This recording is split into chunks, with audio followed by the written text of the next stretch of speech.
آزادی بیان 言论自由 free speech. That I go back and forth on. I mean, in the book, one of the main things I want to argue, which I think is right, is that we can exaggerate the unprecedentedness of the kind of problems that we're encountering in terms of free speech and civility, given these technological changes and the internet and social media, etc. And so I stand by that, right? I mean, whenever we're attempted to apply the label unprecedented to something, we should remember Ecclesiastes and Aristotle and say that there's truly nothing new under the sun. So, but I do think that there are very clear and indeed measurable and measured ways in which the internet hinders merely civil disagreement. I mean, I can give you a number of them, but I mean, maybe one in particular goes back to what we were talking earlier, which is just that when people are engaging anonymously, and not only anonymously, but anonymity clearly exacerbates this, they lose a sense of constraint. So one of the things that the internet enables is the kind of instantaneous reaction. Yes, yeah.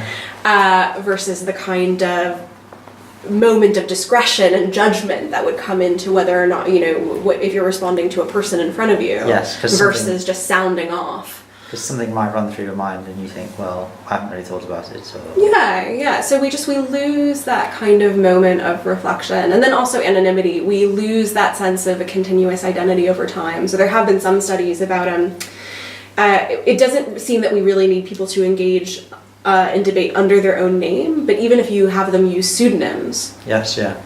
Just so that there is a kind of steady identity, it makes a difference. But the thing that I think I didn't give enough thought to, or didn't take seriously enough in the book, that does change with internet and social media, is the problem of context. So these technologies make the kind of discretion that mere civility requires really difficult because the audience is unstable. So, for instance, I might be arguing with a friend over the dinner table, or even over text, right? And if someone forwards that text to someone else, the audience has suddenly shifted. What was initially a sort of virtuoso performance of mere civility suddenly becomes hugely offensive. Exactly. So it's that kind of instability of the boundaries of the disagreement that I think becomes really difficult, and just the instability of audience. آزادی بیان 言论自由 Free speech.